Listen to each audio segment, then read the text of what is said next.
നിവിന് അന്നത്തെ ദിവസം നമ്മുടെ ഒപ്പം ഉണ്ടായിരുന്നു. വെളുപ്പിന് വരെ ഷൂട്ട് പോയി. Welcome to movie brand. കഴിഞ്ഞ ദിവസമായിരുന്നു നടൻ നിവിൻ പോളിക്കെതിരെ ഗുരുതര പീഡന ആരോപണവുമായി യുവതി രംഗത്തെത്തിയിരുന്നത്. ആരോപണത്തിന് പിന്നാലെ പീഡന പരാതിയിൽ അടിസ്ഥാനമില്ലെന്ന് നടൻ നിവിൻ പോളി തന്നെ പറഞ്ഞിരുന്നു. മാധ്യമങ്ങളിലൂടെയാണ് വാർത്ത അറിഞ്ഞത്. പരാതിക്കാരിയായ പെൺകുട്ടിയെ കാണുകയോ സംസാരിക്കുകയോ ചെയ്തിട്ടില്ല, ആരോപണം അടിസ്ഥാനരഹിതമാണെന്നും താരം പ്രതികരിച്ചിരുന്നു.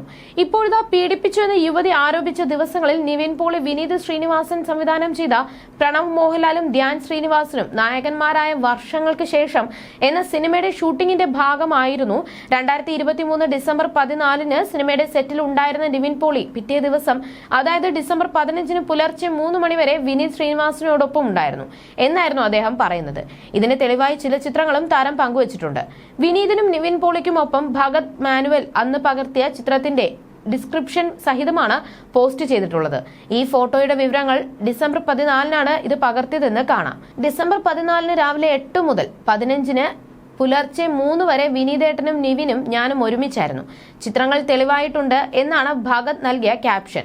അതേസമയം കഴിഞ്ഞ ദിവസം വിനീത് ശ്രീനിവാസനും രംഗത്തെത്തിയിരുന്നു. പരാതിക്കാരിയുടെ ആരോപണം അനുസരിച്ച് പീഡനം നടന്നുവെന്ന് പറയുന്ന ദിവസം നിവിൻ തന്റെ കൂടെ ആയിരുന്നുവെന്നാണ് വിനീത് പറയുന്നത്. ചിത്രങ്ങൾ തെളിവായി ഉണ്ടെന്നും വിനീത് പറയുന്നു. 14-ാം തീയതി രാവിലെ തൊട്ടാണ് നിവിന്റെ രംഗങ്ങൾ ഷൂട്ട് ചെയ്യുന്നത്. രാവിലെ 7 മണിയോടെ ഞങ്ങൾ എല്ലാവരും ഒത്തുകൂടി. 8:30 ആയപ്പോൾ തിയേറ്ററിനകത്തെ ഭാഗങ്ങൾ ചിത്രീകരിക്കാൻ തുടങ്ങി. എറണാകുളം ന്യൂക്ലിയസ് മാളിലായിരുന്നു ഷൂട്ടിംഗ്.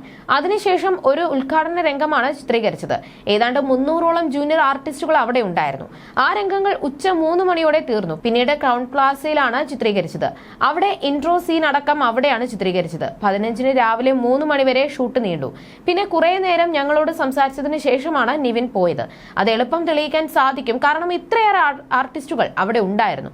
അതിനുശേഷം ഫാർമ എന്ന വെബ് സീരീസിന്റെ ചിത്രീകരണത്തിനായാണ് നിവിന് പോയത്. അതും കേരളത്തിൽ തന്നെയായിരുന്നു എന്നാണ് വിനീത് ശ്രീനിവാസൻ പറഞ്ഞത്. അതേസമയം പീഡന ആരോപണം സംബന്ധിച്ച് മുഖ്യമന്ത്രി പിണറായി വിജയന് പരാതി നൽകിയിട്ടുണ്ട് നിവിൻ. തനിക്കെതിരായ പീഡന കേസ് വ്യാജമാണെന്നും പീഡനം നടന്നുവെന്ന് യുവതി പരാതിയിൽ ആരോപിക്കുന്ന ദിവസങ്ങളിൽ താൻ കേരളത്തിൽ ഉണ്ടായിരുന്നുവെന്നുമാണ് നടൻ പറയുന്നത്. കരിയർ നശിപ്പിക്കുക എന്നതാണ് ലക്ഷ്യം. ഇതിന് പിന്നിൽ ആരാണെന്ന് കണ്ടെത്തണം, ഗൂഢാലോചനയെക്കുറിച്ച് അന്വേഷിക്കണമെന്നുമാണ് താരം പറയുന്നത്.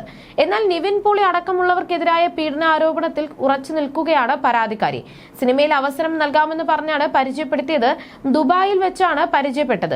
AK സുനിലുമായി വാക്കുതർക്കമുണ്ടായ സമയത്ത് നിവിൻ പോളിയും ബാക്കിയുള്ളവരും ഇയാളുടെ ഗുണ്ടയായിട്ടാണ് വന്നത്. എന്നെ റൂമിൽ പൂട്ടിയിട്ട് മയക്കുമരുന്ന് കലർത്തിയ വെള്ളം തന്ന് പീഡിപ്പിക്കുകയായിരുന്നു. നിവിൻ പോളിയും അവിടെ ഉണ്ടായിരുന്നു. അന്ന് ആദ്യമായാണ് കണ്ടത്. തന്റെ വീഡിയോ ഡാർക്ക് വെബിൽ ഇടുമെന്ന് ഭീഷണിപ്പെടുത്തി.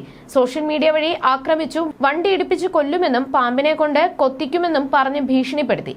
സഹിക്കാൻ വയ്യാതെയാണ് പരാതി കൊടുത്തത് എന്നുമാണ് യുവതി ആവർത്തിക്കുന്നത്.